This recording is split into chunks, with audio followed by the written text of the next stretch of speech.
Hello दोस्तों, चलिए आज के लेक्चर में हम देखेंगे पीडब्ल्यूडी वर्क एग्जीक्यूशन का एक मेथड जिसका नाम है रेट लिस्ट मेथड। ये मेथड डीपली जानेंगे आज के लेक्चर में। बैठ के आराम से अपने अपने घर और आपके साथ रहेंगे आपके अपने अविनाश सर। तो देर किस बात की, फटाफट शुरू कर देते हैं आज का लेक्चर। दोस्तों, रेट लिस्ट मेथड देखने से पहले जो प्रीवियस लेक्चर में हमने कॉन्ट्रैक्ट मेथड देखा था उसका और एक टाइप था, उसको फिनिश कर लेते हैं, जिसका नाम है परसेंटेज रेट मेथड। बहुत इजी है। ये जो है ये modified form of item rate contract है। आपको लग सकता है कि ये थ्योरेटिकल पार्ट है, क्या हमें अभी करने की जरूरत है, एग्जाम से पहले कर लेंगे। बट भाई साहब, आप गलत हो। जब थ्योरी अच्छी तरीके से समझ में आती है ना, तभी याद रहती है। नहीं तो एग्जाम से पहले जाके आप ये पूछोगे कि सर कोई ट्रिक बताओ जिससे हमें थ्योरी याद रह जाए। तो दोस्तों, वहां पे कोई ट्रिक नहीं होती है। उसके लिए बस आपको वो थ्योरी समझनी पड़ती है। वो थ्योरी अपनी कैसी लगे उस हिसाब से मैं आपको समझा रहा हूँ। तो इसके लिए बेहतर रहेगा पहले से आप पढ़ाई करो, और पढ़ाई करते करते अभी तक आपने चैनल को सब्सक्राइब नहीं किया है तो फटाफट कर लो। 1 सेकंड का टाइम लगता है, कर दिया, वेरी गुड। दोस्तों के साथ भी शेयर कर लीजिए। अब परसेंटेज रेट मेथड को मैंने क्या कहा कि modified form of item rate contract है, ठीक है। इससे पहले जो देखा मेथड उसका ही ये मॉडिफाइड फॉर्म है। बिल ऑफ क्वांटिटीज, मतलब जो भी आप कॉन्ट्रैक्ट भरोगे उससे पहले बिल ऑफ क्वांटिटीज कॉन्ट्रैक्टर को मिल जाता है। उसमें क्या क्या रहते हैं देखो, consist of description of item, मतलब जो भी आइटम आपको एग्जीक्यूट करना है। आइटम मतलब क्या होता है, वर्क का आइटम होता है। वहां पे एक्सकेवेशन हो सकता है, पीसीसी हो सकता है, मैशनरी हो सकता है, स्लैब होता है, कंक्रीटिंग होता है, सब कुछ होता है।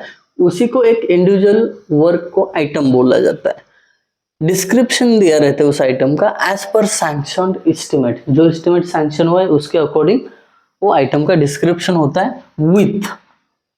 अब यहाँ पे देखिए इसके साथ साथ क्या दिया जाता है, देयर क्वांटिटीज एग्जैक्टली कितनी लगेगी, रेट कितना होगा, यूनिट्स कितने होंगे, और उसके लिए अमाउंट कितनी सैंक्शन, सब डिटेल में दिया जाता है। कहाँ पे, परसेंटेज रेट मेथड में। बट इससे पहले जो आपने आइटम वर्क मेथड देखा वहां पे बस आपको अप्रोक्सीमेट एस्टिमेट मिलता था, उसके अकॉर्डिंग आपको वो कोटेशन भरना पड़ता था। अब यहाँ पे तो सब कुछ रेडी है दोस्त, समझ रहे हैं। आगे जाके आप भी सिविल इंजीनियर बनने वाले हो तो ये चीजें बहुत काम आने वाली है। The contractor is asked to quote only the percentage.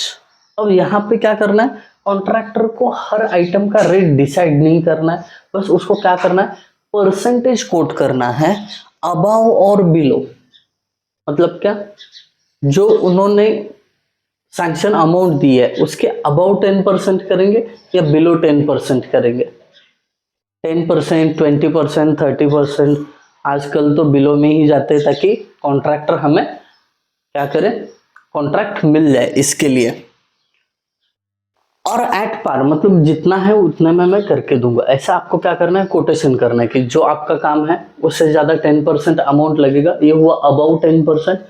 आपने जो अमाउंट दी है उससे 10% मैं कम में करवा के दूंगा, इसको बोलते हैं बिलो 10%। और जितनी अमाउंट है उतने में करवा के दूंगा, उसको बोलते हैं पार, ठीक है, PAR। With the rates as per shown in the schedule. जो भी रेट शोन किए शेड्यूल में उसके ऊपर परसेंटेज बस कोट करना है। The same percentage figure is applicable to all the items. यहाँ पे ऐसा नहीं है कि एक्सकेवेशन के लिए अलग परसेंट, एक्सकेवेशन करूंगा तो मैं 10% अबव करूंगा, पीसीसी करना है तो 10% बिलो करूंगा, ऐसा नहीं चलता है। अगर 10% अबव बोला है तो वो सब आइटम ऑफ वर्क के लिए एप्लीकेबल होगा। That's it about percentage rate method. अगर पूरी तरीके से आपको ये मेथड क्लियर हुआ है तो अभी कमेंट में लिख दो सर पूरा क्लियर हो गया। देन अभी चलते हैं रेट लिस्ट मेथड पे, ठीक है। रेट लिस्ट मेथड में सबसे पहले इसका पहचान क्या है, देखो रेट लिस्ट मेथड क्यों पहचानी जाती है। Recognised method to carry out petty works, मतलब स्मॉल वैल्यू के works. Petty work costing ₹3000 below, भी अमाउंट बढ़ गया होगा 10,000, 20,000 तक, 30,000 तक। क्या फिगर है थोड़ा चेक करके कमेंट में डाल देना। मतलब छोटे वर्क को कंप्लीट करने का कौन सा मेथड है, रेट लिस्ट मेथड। उसके आगे जाके देखेंगे दूसरे पॉइंट में कह रहे हैं as the works are of small value, जैसे कि वर्क स्मॉल अमाउंट का है, the contracting firms are not interested. तो कम पैसे वाले काम के लिए कॉन्ट्रैक्टिंग फर्म्स क्या है, नॉट इंटरेस्टेड है, वो कोई भी इंटरेस्ट नहीं दिखाएंगे। तो इसके लिए therefore tenders are not published in newspaper. तो अगर कोई कॉन्ट्रैक्टिंग फर्म इतने छोटे काम के लिए इंटरेस्टेड है ही नहीं, तो फिर आप क्यों टेंडर पब्लिश करोगे न्यूज़पेपर में। उसके लिए फिर क्या करना पड़ेगा बता देता हूँ। Generally executive engineer maintains a list of petty workers in his office. अब यहाँ पे पेटी वर्कर्स का ना एक लिस्ट ही एग्जीक्यूटिव इंजीनियर अपने ऑफिस में रखता है, ताकि जब छोटे छोटे काम आ जाएंगे तब ये पेटी वर्कर्स वो वाला काम करेंगे जो छोटे वैल्यू का है। wherever the petty work is to be executed, जब भी आपको पेटी वर्क एग्जीक्यूट करना है मतलब छोटे स्केल का, तब द पेटी workers will be informed about the same. जो भी लिस्ट में पेटी वर्कर्स है सबको बताया जाता है कि अपने इधर अभी पेटी वर्क होने वाला है। अब ये जैसी खबर उनको मिलती है पेटी वर्कर्स को, वो क्या करते हैं देखो, they are supplied with the list of items to be executed. वो पेटी वर्कर्स को क्या किया जाता है, एक लिस्ट दिया जाता है कि ये आइटम ऑफ वर्क आपको करना है with their approximate quantity of each item and specification.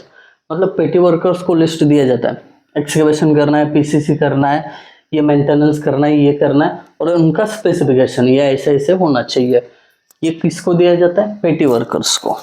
फिर उसके बाद द पेटी workers will submit there rate list. तो फिर पेटी वर्कर्स क्या करेंगे, रेट लिस्ट बनाएंगे और वो सील्ड कवर में पैक करके सबमिट करेंगे किसको, एग्जीक्यूटिव इंजीनियर को।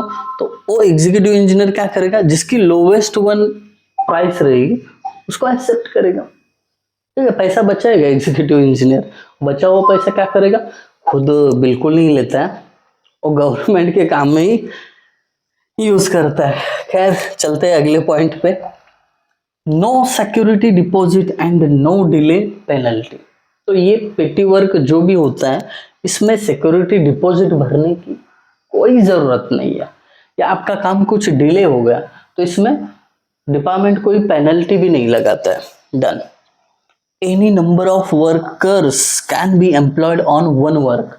मतलब एक काम जो पेटी वर्क चल रहा है उसके ऊपर आप n number of petty workers लगा सकते हो, बट बशर्त ये है कि cost should not exceed amount of 3000। मतलब जिस कॉस्ट पे आपको वर्क सैंक्शन हुआ है उसके ऊपर उसकी कॉस्ट नहीं जानी चाहिए। That's it. Selected petty workers sign or affixes his thumb on a rate list form। जिस पेटी वर्कर को वो काम मिला है वो क्या करेगा, रेट लिस्ट का जो फॉर्म है डिपार्टमेंट का उस पर या तो थंब करेगा नहीं तो साइन करेगा, जिसको आप token of acceptance of work कह सकते हो। एज अ डिपार्टमेंट मुझे टोकन चाहिए या कोई तो प्रूफ चाहिए कि ये पेटी वर्कर ने इस रेट पे ये काम को लिया है।